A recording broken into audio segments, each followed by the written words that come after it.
할렐루야. 아멘. 오늘도 이렇게 주의 전에 모여서 함께 예배하는 저와 여러분 가운데에 하나님의 은혜가 함께 하시기를 소원합니다. 우리 함께 이 시간 찬양하면서 주 앞에 나아갈 때에 우리의 마음을 주님 앞에 고백하며 나아가겠습니다.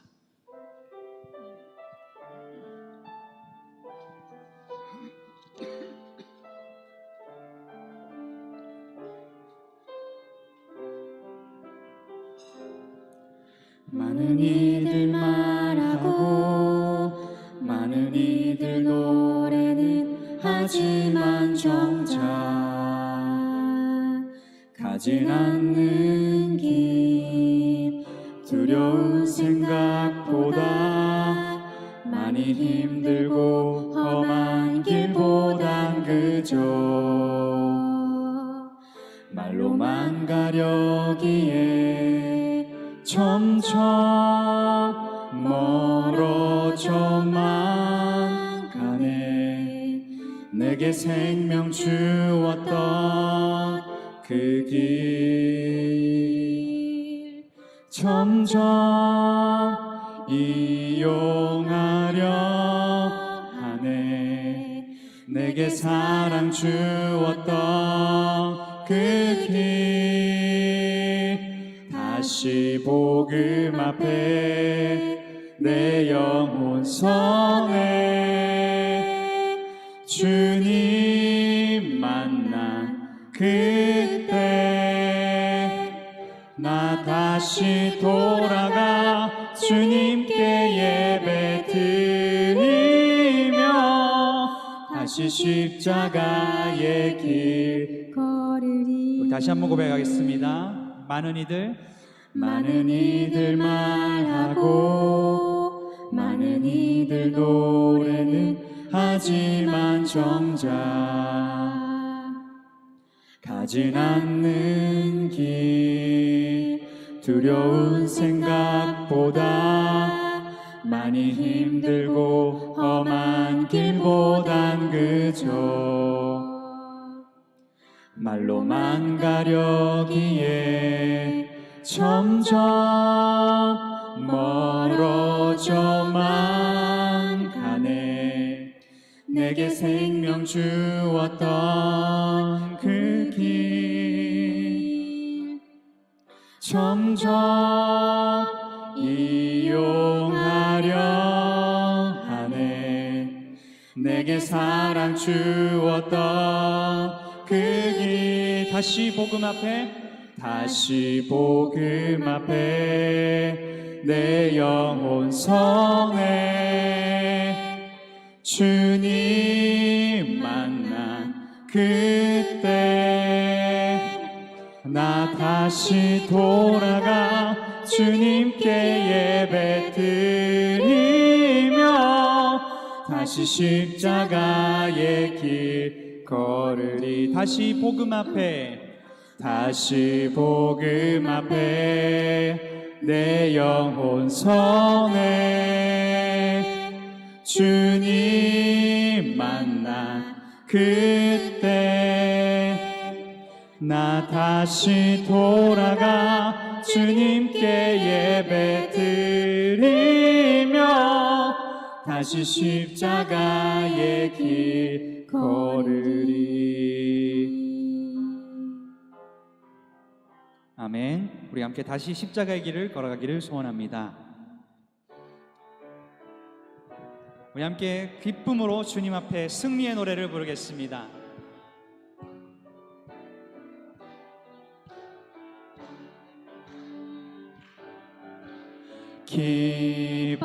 기뻐하며 승리의 노래 부르리. 그 백성 주가 회복시키시네. 그 사랑으로 억눌렀던 자모와 칭찬과 명성 얻게 하시네. 전심으로 기뻐하리. 전능의 왕 함께 하시네. 기뻐 외치며 주께 두 손 들리 춤을 추며 왕께 찬양해 모든 원수를 멸하신 주님 전능의 왕 함께 하시네. 우리 처음부터 다윗처럼 고백하겠습니다. 기뻐하며 승리의 노래 부르리. 그 백성 주가 회복시키시네. 그 사랑으로 억눌렀던 자모와 칭찬과 명성 얻게 하시네. 전심으로 기뻐하리. 전능의 왕 함께 하시네. 기뻐 외치며 주께 두 손 들리 춤을 추며 왕께 찬양해 모든 원수를 멸하신 주님 전능의 왕 함께 하시네. 전심으로 기뻐합시다. 전심으로 기뻐하리. 전능의 왕 함께 하시네. 기뻐 외치며 주께 두 손 들리 춤을 추며 왕께 찬양해 모든 원수를 멸하신 주님 전능의 왕 함께 하시네. 아멘.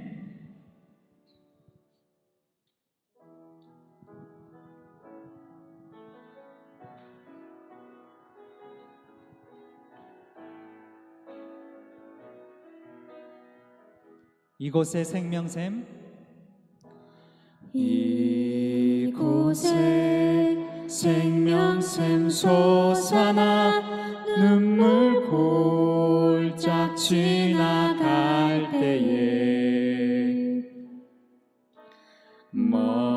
머잖아 열매 맺히고 웃음소리 넘쳐나리라. 한 번 더 고백합니다. 이곳에 생명샘 솟아나 눈물 골짝 지나갈 때에 머잖아 열매 맺히고 웃음소리 넘쳐나리라. 꽃들도 구름도 바람도 넓은 바다도 찬양하라 찬양하라 예수를. 하늘을 울리며 노래해 나의 영혼아. 은혜의 주 은혜의 주 은혜의 주. 그날에 하늘이 열리고 모든 이가 보게 되리라. 마침내 꽃들이 피고 마침내 꽃들이 피고 영광의 주가 오시리라. 꽃들도 구름도 바람도 넓은 바다도 찬양하라 찬양하라 예수를. 하늘을 울리며 노래해 나의 영혼아. 은혜의 주 은혜의 주, 은혜의 주. 꽃들도 구름도 꽃들도 구름도 바람도 넓은 바다도 찬양하라 찬양하라 예수를. 하늘을 울리며 노래해 나의 영혼아. 은혜의 주, 은혜의 주, 은혜의 주. 우리 이 시간 함께 주님 앞에 기도하며 나가기를 소원합니다. 은혜의 하나님, 우리가 이 시간 우리의 모든 삶 가운데에 주님이 역사하시고 우리의 삶을 이끌어 오셨음을 고백합니다. 우리 주님, 이 시간 함께 말씀을 묵상하며 나아갈 때에 오늘도 우리에게 허락하시는 큰 은혜를 우리가 묵상하며 나아가게 하여 주시옵소서. 함께 계속해서 기도하며 주님 앞에 나아가겠습니다. 하나님 아버지, 언제나 우리가 주의 거룩한 은혜를 구합니다. 들의 백합과 공중의 새를 먹이시는 하나님, 주님께서 우리 또한 챙겨주시며 우리에게 주님 사망의 골짜기를 지난다 할지라도 언제나 주님께서 우리와 동행하여 주시는 줄 믿습니다. 하나님 아버지, 언제나 아버지의 말씀 속에서 거할 수 있도록 저희를 인도하여 주시옵소서. 하나님 아버지, 지쳐 쓰러진 엘리야에게 생명의 물을 허락하여 주시고 그늘을 주신 것처럼 우리에게 과연 지치고 고난 사람들이 있다면 주님께서 인도하여 주시옵소서.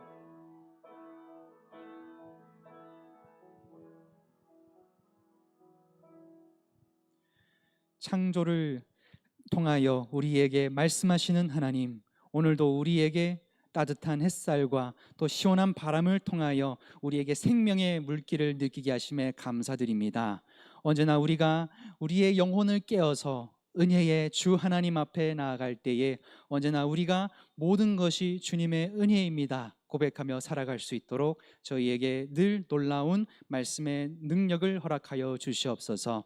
오늘 이 시간 함께 말씀을 묵상하며 나아갈 때에 또한 우리가 주님 고난과 역경 속에 있을지라도 언제나 우리가 주님께서 이 땅을 다스리시듯이 우리 또한 주님께서 한 사람 한 사람 주님께서 인도해 주시는 것을 굳게 믿으며 나아갈 수 있도록 우리에게 큰 믿음을 허락하여 주시옵소서. 모든 것에 감사드리며 예수 그리스도의 이름으로 간절히 기도합니다. 아멘.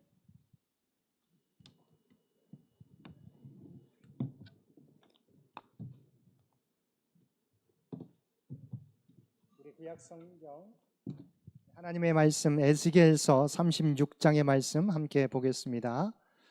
에스겔서 36장 32절에서 36절. 제가 가지고 있는 성경으로는 1208페이지에 있습니다. 에스겔서 36장 32절에서 36절까지 32절에서 36절 우리 한 절씩 교독합니다. 32절에서 36절. 주 여호와의 말씀이니라. 내가 이렇게 행함은 너희를 위함이 아닌 줄을 너희가 알리라. 이스라엘 족속아 너희 행위로 말미암아 부끄러워하고 한탄할지어다.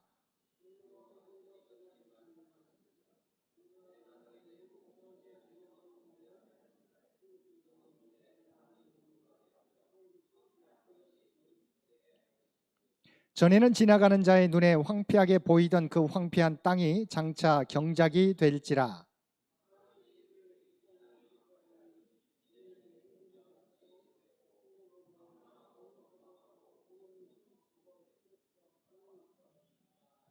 우리 함께 읽겠습니다. 너희 사방에 남은 이방 사람이 나 여호와가 무너진 곳을 건축하며 황폐한 자리에 심은 줄을 알리라. 나 여호와가 말하였으니 이루리라. 아멘.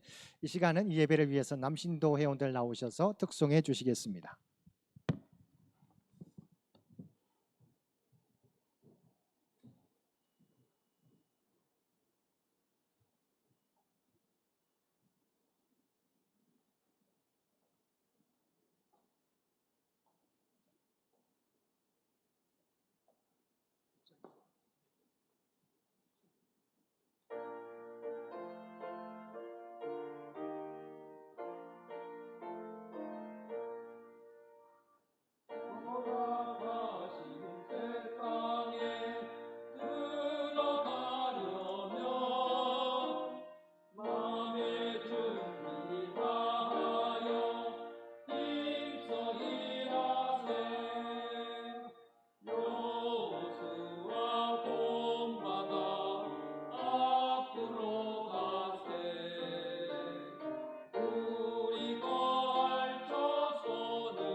일할 것이 아직도 많이 있으니 담대하게 나가서 힘써 일하세.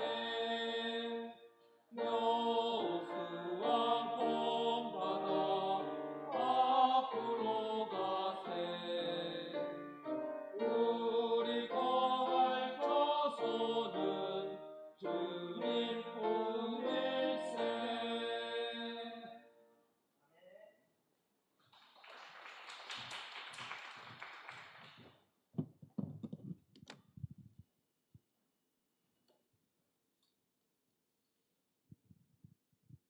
오늘은 저희가 우리 구약 성경의 마지막, 원래 우리는 말라기가 마지막이지만 그 전체적인 흐름을 살펴보았고, 이제 멸망하기 전에 이미 포로로 끌려갔던 부분들, 그래서 지난 시간에는 다니엘, 오늘은 이제 에스겔서를 통해서 구약을 우리가 전체를 살펴봅니다. 물론 우리가 다루지 않는 책들이 있습니다. 시가서라고 해서 욥기, 시편, 잠언, 전도서, 이런 부분들은 저희가 다루지 않았지만 나머지 모든 부분들을 오늘 다루게 되는 에스겔서를 통해서 전체 우리가 다 살펴보았다고 볼 수 있겠습니다. 그래서 오늘까지 구약 성경은 마무리하게 되고요. 제가 다음은 우리가 각 신도의 친교의 날 있고, 또 마지막 주는 당일은 우리 부목사님 설교하고, 아마 10월 첫째 주에 우리 신약 파트를 저희가 들어가게 될 것 같습니다. 그렇게 이해하시면 될 것 같고요. 우리가 에스겔서를 보게 될 때 우리 선지서들을 다시 한번 보겠습니다. 그래서 여러분 이 그림을 항상 기억하면 될 것 같은데요. 여기 보게 되면 우리가 예언서가 17권인데 우리 포로기 이후에 5권, 다니엘, 에스겔, 그다음에 학개, 스가랴, 말라기는 이제 거의 무너져 가는, 이미 바벨론 포로로 끌려갔었던 다니엘과 에스겔은 바벨론에서, 또한 포로 귀환하여서 학개, 스가랴가 성전 제거를 위해서, 마지막 말라기는 영적 재건 운동을 했었지만 여전히 제사장을 비롯한 이스라엘 백성들이 하나님의 말씀에서 벗어나게 되니까 다시 엘리야가 오게 될 것을 예언하게 되는 말라기로 끝나게 되는 5권을 제외하고, 이 분열 왕국 시대 때 활동했던 12권이 우리가 잘 알고 있는 예언서다.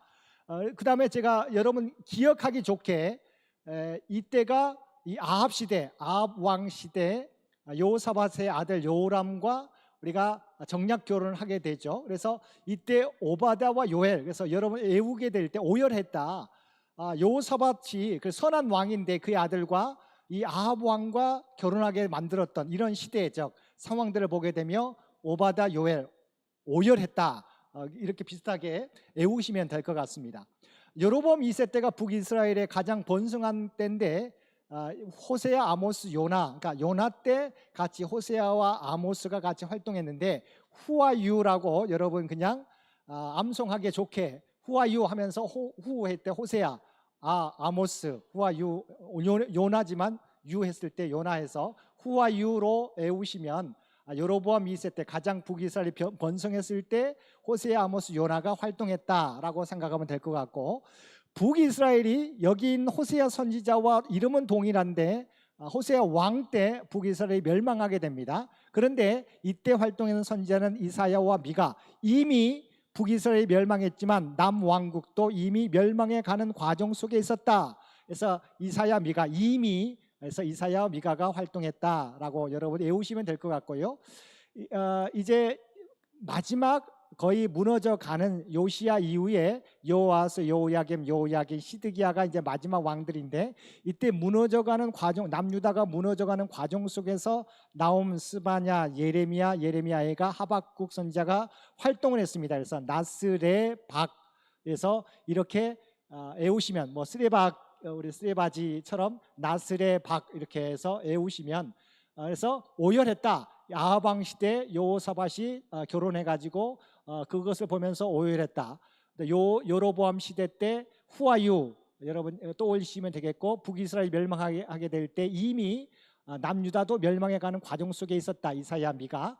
그다음에 마지막 멸망했을 때 멸망해가는 과정 속에서 나슬의 박, 뭐 쓰레바지 생각하면서 나슬의 박 외우시면 이게 2권, 3권, 2권, 5권에서 12권이 됩니다. 이것이 남과 북이스라엘 우리가 분열 왕국 시대 때 이후에 활동했던 12권의 선지서라고 여러분 기억하시면 훨씬 더 성경을 보게 될 때 그 시대가 대략 물론 우리가 성서 주석가바나 오바다 요엘 시대가 더 뒤로도 생각하지만 많은 주석가들은 이 시대 때라고 이야기를 하게 됩니다. 그러니까 시대가 정확하게 나와 있지 않지만 주석가들이 이렇게 많이 판단을 하게 되는 거죠. 이렇게 외우시면 이렇게 좀 간단하게 우리가 외우기 쉽게 외우시면 좀 더 성경을 보게 될 때 우리가 대략적인 시기를 살펴볼 수 있겠고, 우리가 살펴보게 되는 우리가 요야김 시대 때 다니엘이 포로로 끌려가게 되었고, 요야긴 시대 때 요야긴 왕과 에스겔이 끌려가게 됐다. 그래서 다니엘과 에스겔은 특별히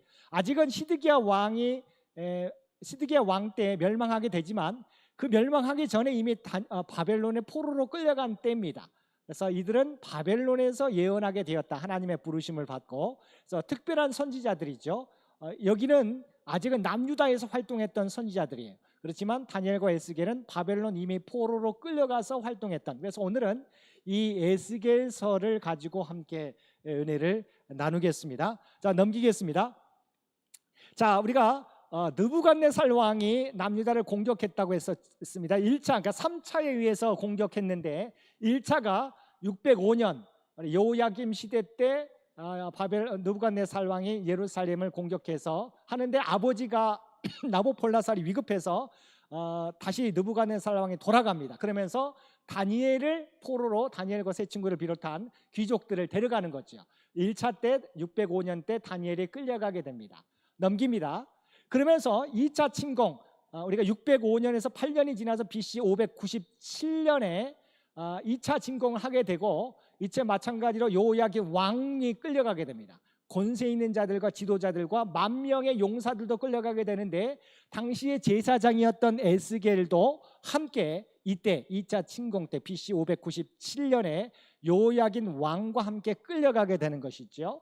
자, 넘기겠습니다. 자, 이때는 아직 3차 침공은 그러니까 BC 597년이고 시드기야 왕 BC 586년에 무너지게 되지 않습니까? 그래서 3차 침공은 시드기야 왕 때 BC 587년 586년경에 3차 침공이 일어나게 되는데, 그 전에 우리가 부름받게 됩니다. 일어나지 않은 때이고. 넘깁니다.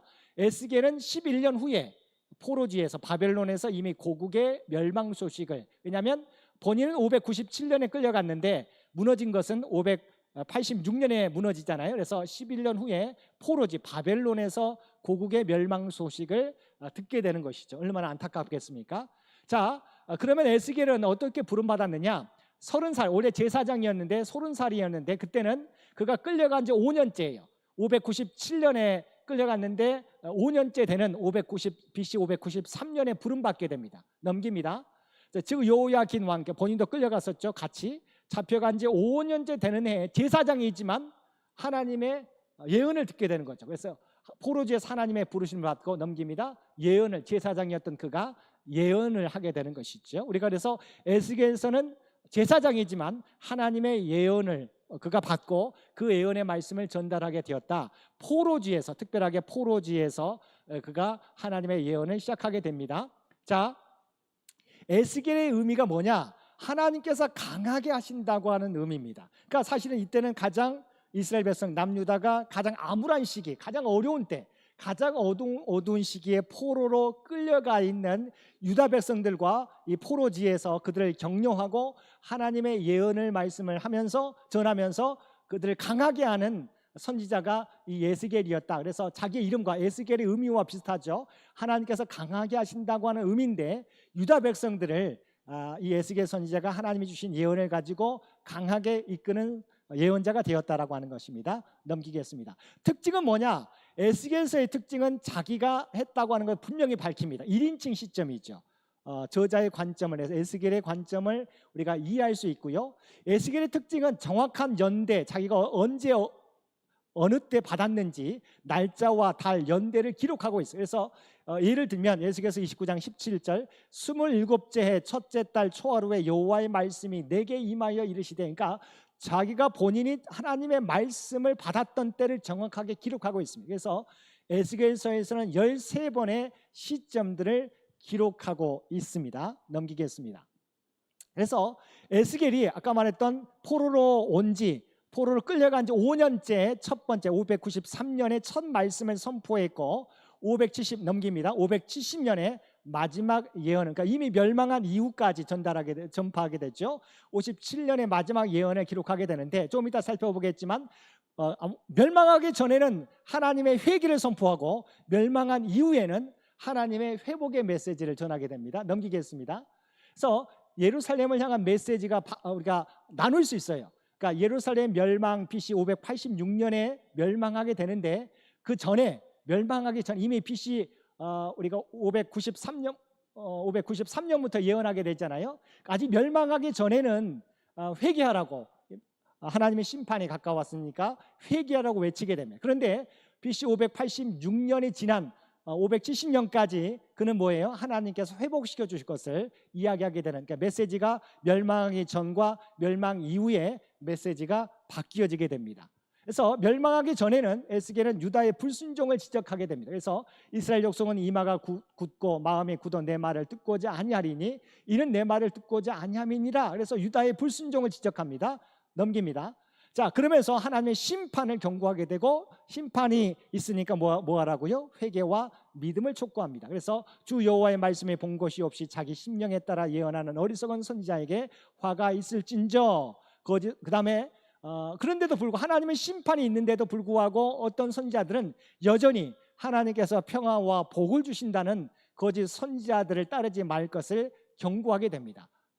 넘깁니다. 그러나 멸망 이후에는 바뀌게 됩니다. 그러나 예루살렘이 망한 이후에는 이제 심판이 아니라 뭐예요? 하나님의 희망의 메시지로 변신하게 됩니다. 36절 26절 또 새 영을 너희 속에 두고 새 마음을 너희에게 주되 너희 육신에서 굳은 마음을 제거하고 부드러운 마음을 줄 것이며. 그래서 희망의 메시지, 멸망한 이후에는 희망의 메시지를 그곳에서 전하게 됩니다.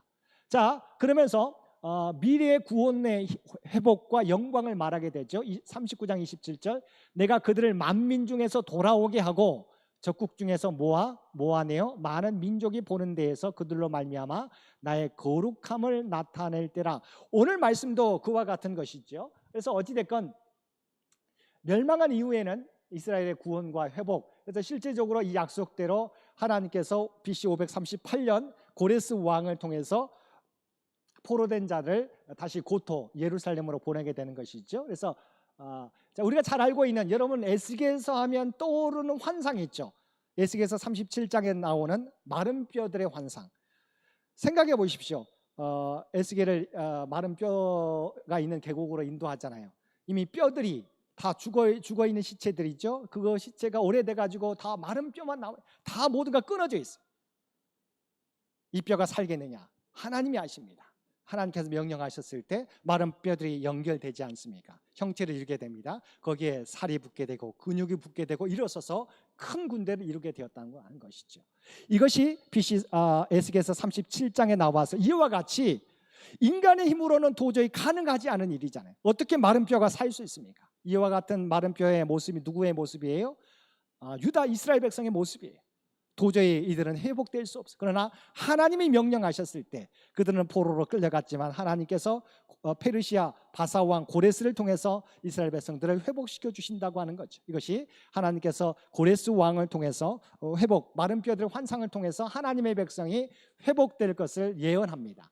자, 뿐만 아니라 다른 환상을 통해서는 하나님의 성전과 예루살렘 성읍의 회복을 보여주는데, 그 성이 여호와께서 계시다라고 하는 의미가 있는데요. 넘깁니다. 여호와께서 거기 계시다라고 하는 의미에서 여호와 삼마라고 부르게 될 것이다. 그러니까 여호와의 성전과 성읍이 회복되고 바로 거기에 하나님께서 거기 계시다고 하는 여호와 삼마라 부르게 될 것이다라고 말하게 됩니다. 자, 이 에스겔서의 특징은 내가 여호와인 줄을 너희가 알리라. 이 모든 일을 행하는 것은 자연스럽게 우연하게 발생한 것이 아니라 하나님이 계획하신 것 가운데 알려주는 것이다. 이것은 내가 여호와인 줄 너희가 이 모습을 보고 알게 될 것이다. 이것이 60번 이상 사용되고 있습니다. 뿐만 아니라 하나님은 언약을 지키시는 분이다. 이것이 구원이든 심판이든 하나님의 약속하신 것은 모두 다 이루시는, 언약을 지키시는 분이심을 강조하고 있습니다. 넘기겠습니다. 자, 그러면서 에스겔에서는 자기를 인자라고 부르게 됩니다. 이게 에스겔에서는 90번 이상 사용되게 되는데, 그러니까 이게 무슨 말이냐? 하나님의 예언을 전하지만 이 에스겔도 뭐예요? 사람에 불과하다는 거죠. 인간이다. 마찬가지로 인간일 뿐만 아니라 이스라엘 백성들과 함께 운명을 같이 하는 운명 공동체라고 하는 사실을, 에스겔 자신을 하나님께 인자로 부르셨다. 90번 이상 사용해서 예언하게 되지만 이 사람도 인간이고 이스라엘 백성들과 운명 공동체다라고 하는 부분들을 알려주게 됩니다.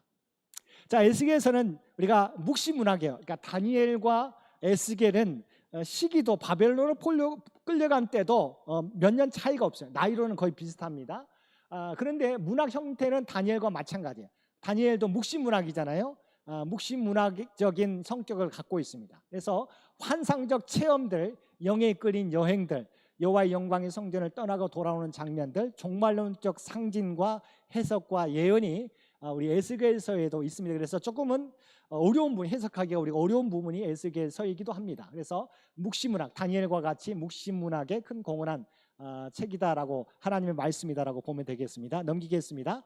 에스겔서의 예언 전달 방식, 그래서 에스겔서는 하나님의 이끄시는 인도하심에 대해서 알레고리를 사용하게 되는데, 그러니까 우리가 이해하기 어렵지만 것을 이해하기 쉽게 상징적인 것을 구체적인 부분들로 전달한다고 하는 것입니다. 그때 하나님의 계획들을 포도나무와 독수리들, 암사자들, 오올라와 오올리바와 가마솥과 같은 이런 상징적인 부분들을 전함으로 이해하기 쉽게 전달되어 했다는 것이죠. 두 번째, 상징적인 행동을 하게 됩니다. 그러니까 단순히 말씀만 전하는 것이 아니라 그는 구체적으로 광대와 같이 이스라엘 백성들에게 행동하는 겁니다. 그래서 아내가 죽었어도 애국하지 않는 거죠.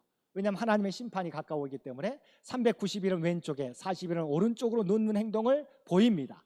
또한 머리를 밀고 자기의 머리를 저울에 달아 놓습니다. 행장을 메고 어두운 벽을 뚫고 나가는 등의 상징적인 행동을 통해서 드라마처럼 생생하게 하나님의 메시지를, 그러니까 단순히 말로만 아니라 자기 행동을 통해서 하나님의 메시지를 전하는 사람이었다고 하는 것이죠. 자, 또 넘깁니다. 그래서 이와 같이 에스겔은 충정요법을 사용함으로 환자를 살리는 거죠. 왜냐하면 유다 백성들이 여전히 변하지 않거든요. 하나님의 심판에 가까우는데, 자, 이렇게 해서 환자를 살리는 것처럼 넘깁니다. 독특한 삶과 행동을 통해서 유다 민족이 깨닫기를 원하는, 그래서 정말 광대와 같이 그가 제사장이었고 하나님의 예언을 전하게 되는데, 그는 정말 미친 사람처럼 이런 행동들을 통해서 유다 민족이 깨닫기를 원한다. 이와 같이 에스겔은 최선을 다하게 됩니다. 이것은 누구의 최선이에요? 넘깁니다. 이 에스겔이 이렇게 최선을, 자신의 광대처럼 행동하면서 유다 백성을 일깨우기를 원했어요. 이것은 바로 하나님이 유다 백성이 돌아오기를 원하는 것을, 바로 하나님의 최선이었다는 거죠. 에스겔을 통해서 하나님이 정말 유다 백성을 일깨워주고 싶고 그들을 돌이키게 하기 위해서 이런 행동들을 하게 하셨다고 하는 것입니다. 자, 그 외의 전달 방식은 여러 방식이 있습니다. 장례 예도가, 역사와 신앙 이야기, 여러 가지 신탁, 잠언, 비전, 우화, 인용, 맹세, 속담, 격언 등의 여러 가지 전달 방식. 그러니까 에스겔에서는 어떻게 보면 정말 이스라엘 백성들이 와닿기 쉽게, 이해하기 쉽게 여러 가지 방식들을 우리가 통해서 하나님의 메시지를 전달하도록 노력했던 선지자라고 여러분 이해하시면 될 것 같습니다. 자, 그래서 에스겔서는 신약에서 직간접으로 60회 이상 인용되는데, 이게 에스겔서의 특징이 뭐라고 그랬어요? 묵시문학이라 했잖아요. 묵시문학이 신약에서도 있습니다. 그게 뭐죠? 요한계시록입니다. 그래서 요한계시록에서 이 에스겔서의 여러 가지 상징들이 반복해서 발견되게 되는 것이죠.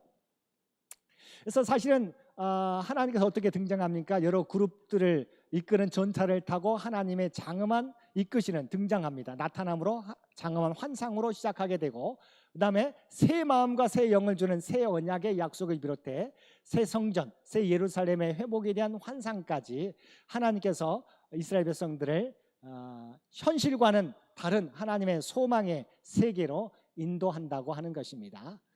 자, 에스겔, 하나님의 에스겔이 본 비전들을 생각하며 여러분 큰 힘을 얻으시길 바라는데요. 그래서 여러분 에스겔을 생각하게 될 때 이스라엘 백성들은 지금 본인을 비롯해서 포로로 끌려가 있는 거고 얼마 있지 않으면 바벨론에서 멸망하게 돼 있어요.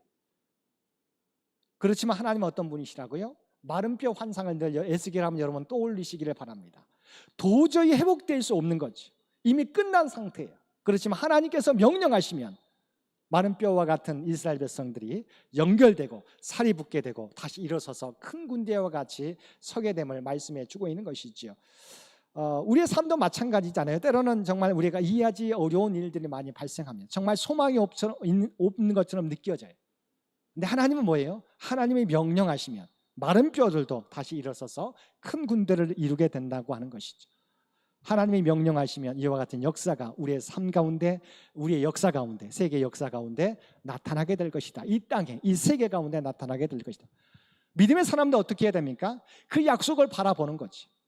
소망이 보이지 않는다고 해서 낙심하고 좌절하는 것이 아니야. 우리도 포기해버리는 것이 아니라 하나님께서는 명령하시면 회복하게 해주신다.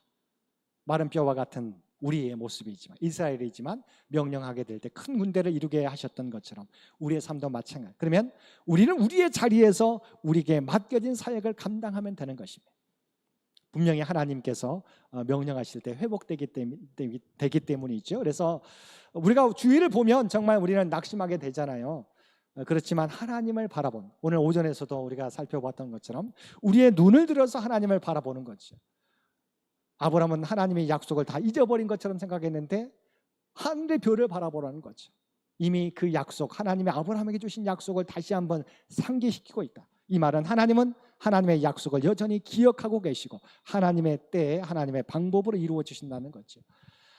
그래서 우리의 눈으로, 우리의 판단으로 모든 것을 결정하려고 하지 마시고 오직 하나님의 역사를 바라보고 우리에게 맡겨진 사역을 우리의 믿음의 자리에서 감당하며 살아가실 수 있는 우리 창현의 모든 주의 백성들 되실 수 있게 되기를 주의 이름으로 간절히 축원드립니다. 함께 기도드리겠습니다.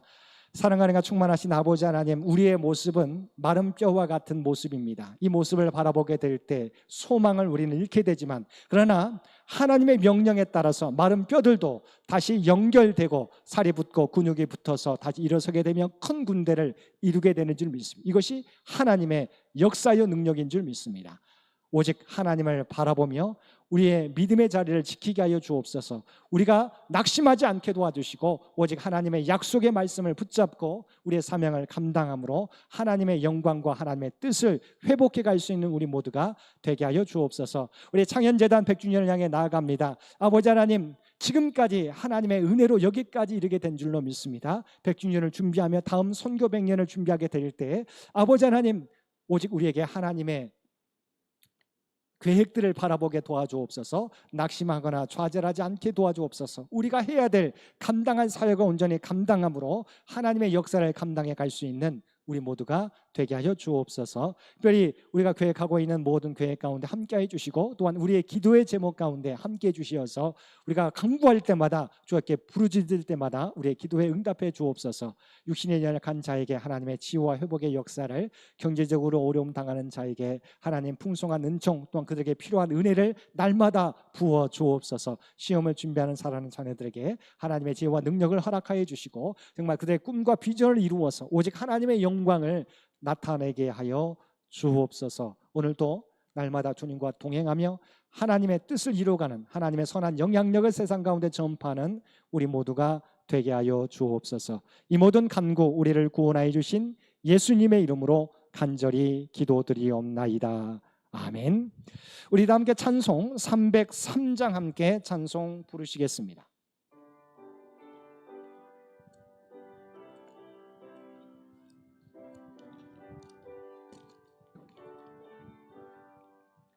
날 위하여 십자가에 중한 고통 받으사 대신 죽은 주 예수의 사랑하신 은혜여 보배로운 피를 흘려 영영 죽을 죄에서 구속함을 받은 우리 어찌 찬양 안 할까. 예수 안에 있는 우리 한량없이 즐겁고 주 성령의 위로함이 마음속에 차도다. 전국 음악 소리 같은 은혜로운 그 말씀 끊임없이 듣는 우리 어찌 찬양 안 할까. 이 세상의 모진 풍파 쉬지 않고 불어도 주님 안에 보호받는 우리 마음 편하다. 늘 깨어서 기도하고 저 천국을 바라며 만을 기다리니 어찌 찬양 안 할까. 이제는 우리 주 예수 그리스도의 은혜와 아버지 하나님의 극진하신 사랑하심과 성령님의 세상 끝날까지 우리와 함께 하시며 동행하시며 인도하시는 놀라운 교통의 역사가 오늘 주신 말씀을 따라 우리가 발딛고 있는 세상은 소망이 없지만 하나님을 바라보게 될 때 우리는 마른 뼈와 같이 회복될 것임을 믿고 우리의 믿음의 자리를 지키며 믿음의 사명을 감당하며 나아가겠노라고 감당하며 살아가겠노라고 결단하며 세상 가운데 나아가는 사랑하는 주의 백성들과 그의 가정과 산업의 터전 위에 이제로부터 영원토록 함께해 주시기를 우리 주 예수님의 이름으로 간절히 축원하옵나이다. 아멘.